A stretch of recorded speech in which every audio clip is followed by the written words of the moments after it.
visit there. As you can see, oh my god, the place is full of trees. It's like mangroves, tropical.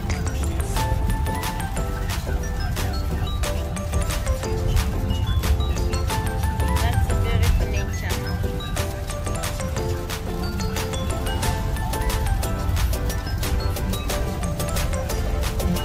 One of the best days, it's raining heavy.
visit our country. Hope you have fun. We're about to get in.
Library today.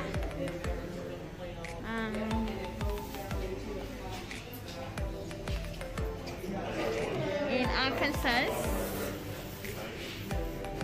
and so that's the Air Force. Not the Air Force One for President Clinton.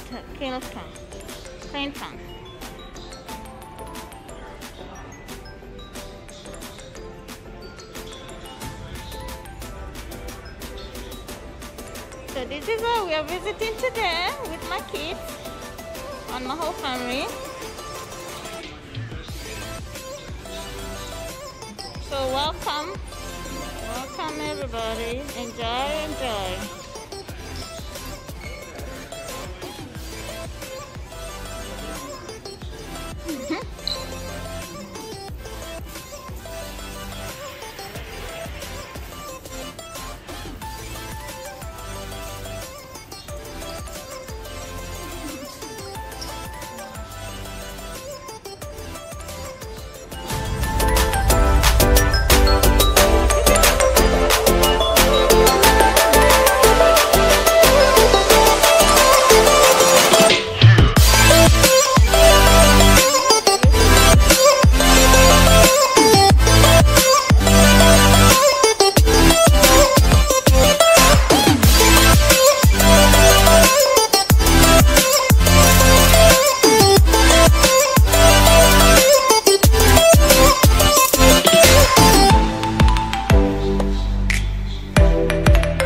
decorate, what paintings he wants to have.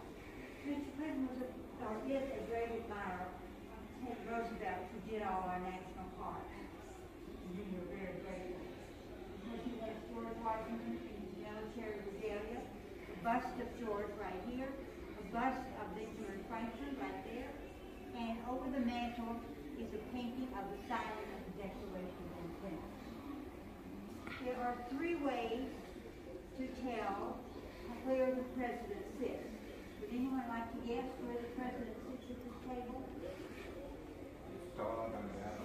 It's taller, 2 inches taller. Right here. Right there. The vice president sits right across from him. Most people think that he sits at the end of the table. No, he sits in the middle, and his chair is 2 inches taller. That's one way. Can you name another way? Well, on the back of each chair is a brass plaque. That's the second way. And the third way is behind the president, you always have the presidential flag and the American flag. Watch Mr. Biden's next news conference, and you will see the flag behind him.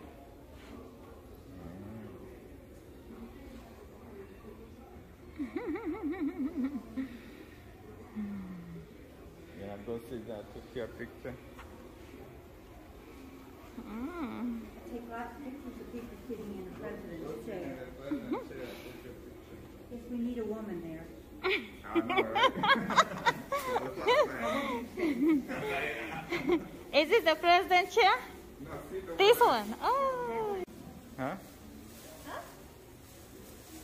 Okay. All right.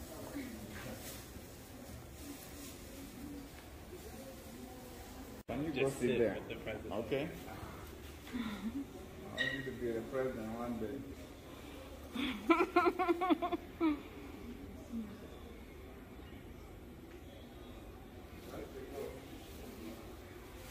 Where are you from?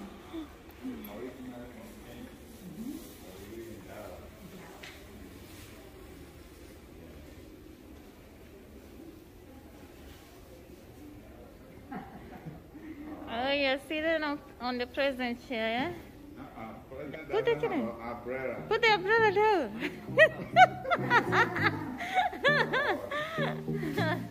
It's like you have-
States at the end of the 20th century was both an honor and a privilege. As I look back over the past 100 years, I see a heroic story. A story of good, hardworking, imaginative people, an exuberant people who built our country with their optimism and their prayers. A story of immigrants who dared to dream of what their lives and their children's lives might someday become. A story of a land where even a boy from a small town in Arkansas could hope to one day, someday, help make those people's dreams come true. I spent my first few years in Hope, being raised by my grandparents, my great uncle, my great aunt, and the other members of my extended family. My father died 3 months before I was born. and my mother went to New Orleans to study nursing in order to give me a better life. There was no television back then, and nobody took vacations, so everyone's entertainment was just conversation. I grew up with storytellers, good ones. I really feel that I owe my family and my extended family a lot, not only for the values and the love and the caring they gave me, but for the passionate interest that they helped me develop in all kinds of people, in their problems and their promise. Well, it's 1 for money, 2 for the show, 3 to get ready now, go, cat, go. It was in high school that my interest in music flourished, and I became passionate about playing the saxophone. But despite all the happiness music brought me, I also fell in love with the idea of public service. And in the end, I had to come to grips with the fact that I loved politics even more, and I thought I could do it better. Growing up in Arkansas in the 50s and 60s shaped my later political views in several ways. First of all, when I was a little boy hanging around my grandfather's store, I became aware of his commitment to treating everyone the same, whether they had money or not and whatever their race was. I was only 10 years old when I realized not everyone shared those ideals. When the Little Rock Central High School crisis broke, every person in Arkansas had to take sides. My poor little children will one day live in a nation where they will not be judged by the color of their skin, but by the content of their character. I have a dream today. I was home in Arkansas, in Hot Springs, listening as Martin Luther King told us of his dream that one day the children of former slaves and the children of former slave owners would sit down together at the table of brotherhood. That speech remains the greatest political speech of my lifetime, the clearest clarion call to the more perfect union of America in the 21st century. But after I heard it, my commitment to civil rights and equal opportunity for all Americans was deeper than it had ever been, and it stayed with me for a lifetime. Yes, the magic of their singing grows. I was really blessed by the educational opportunities I had, starting with college. I think they had a lot to do with whatever success I had later in life. I also met a lot of lifetime friends when I was at Georgetown, when I was at Oxford, when I was at Yale. Of course, After graduation, most of my classmates headed off for new frontiers, but I always knew I wanted to go back home. I decided to run for Congress in 1974. We made a good race, we got awfully close, and it was the beginning of a successful political life for me at home.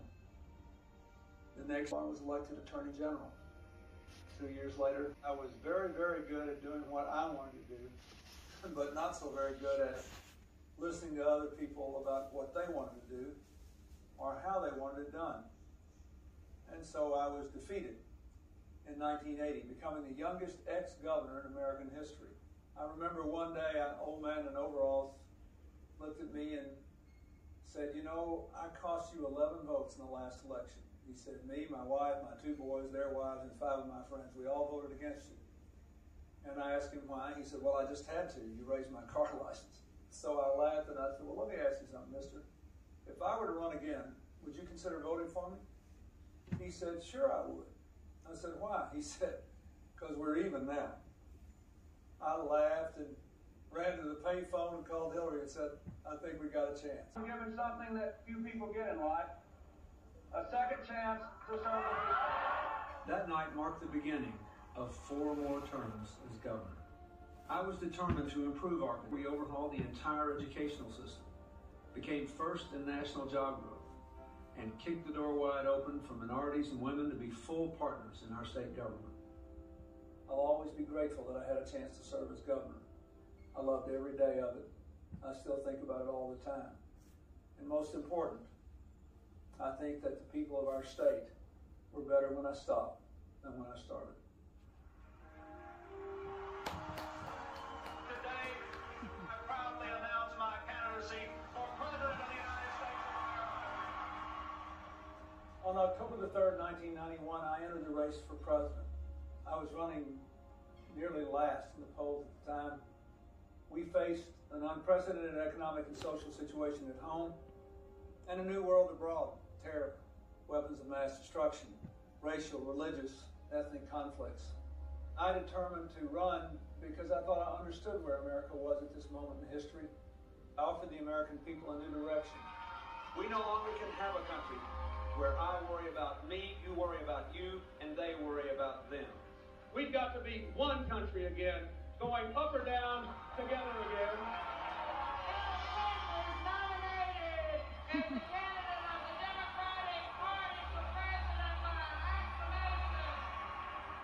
It was a campaign on fire. The American people knew we had to change. They knew we needed to have new ideas, new direction, something that would work for all people and give everybody a chance to live their dreams. When the history of this campaign is written, they may say, well, Bill Clinton took a lot of hits in this campaign. I took in this election nothing compared to the hits that the people in this state and this country are taking every day of their lives. We knew pretty early on election night in 1992 that I had won. Hillary and I went up and said a prayer and asked for God's guidance in the work that was ahead. Then we went out on the stage at the old State House. Let us all join in welcoming the next president.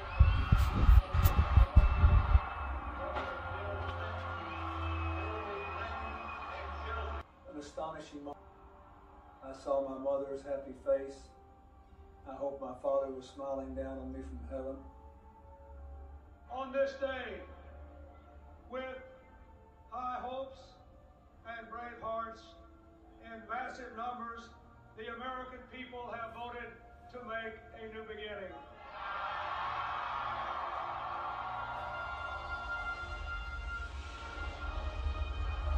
Thomas Jefferson believed that to preserve the very foundations of our nation, we would need dramatic change from time to time. Well, my fellow Americans, this is our time. President Clinton has not stepped away from the American dream. Because we evacuated, millions of children will be able to get medicine and see doctors for the first time. We cut crime with 100,000. Our determination, millions of young Americans will be able to go on to college. We have built a new economy. The lowest unemployment rates in 30 years, the lowest poverty rates in 20 years, with over 20 million new jobs. My fellow Americans, the state of our union is the strongest it has ever been.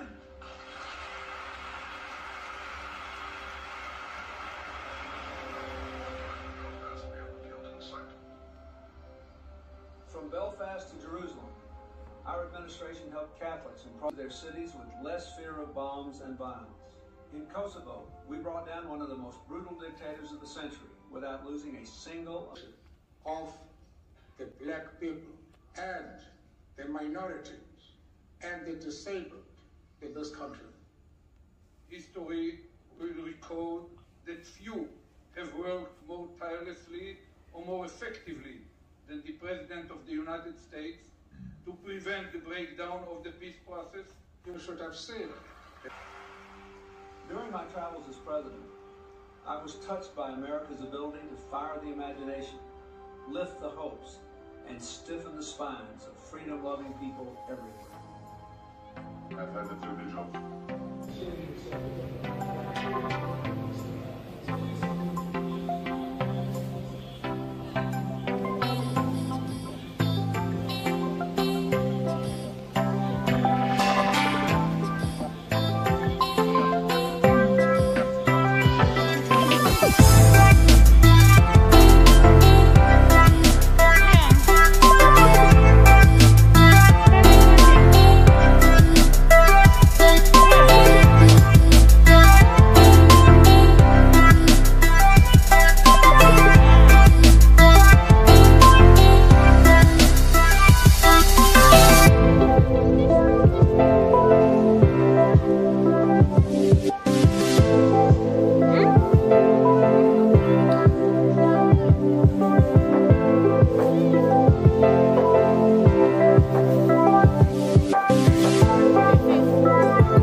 This is how the library looks like. It's really beautiful.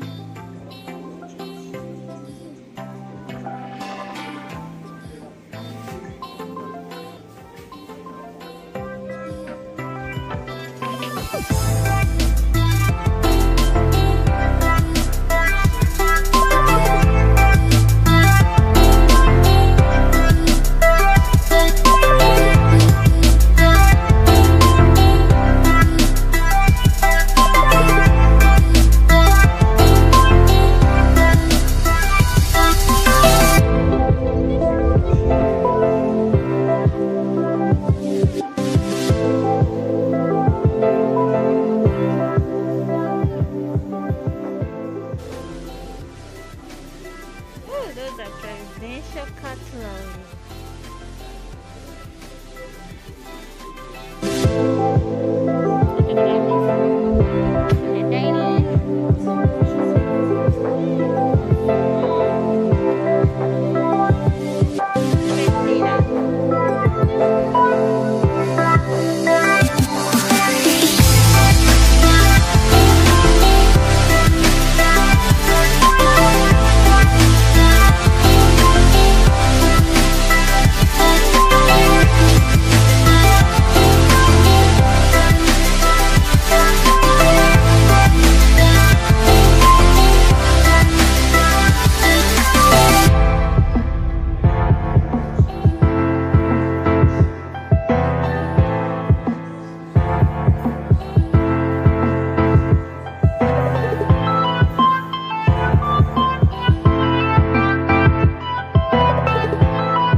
time at President Clinton at Arkansas, at President Clinton Library that we were visiting today, our first day in Arkansas.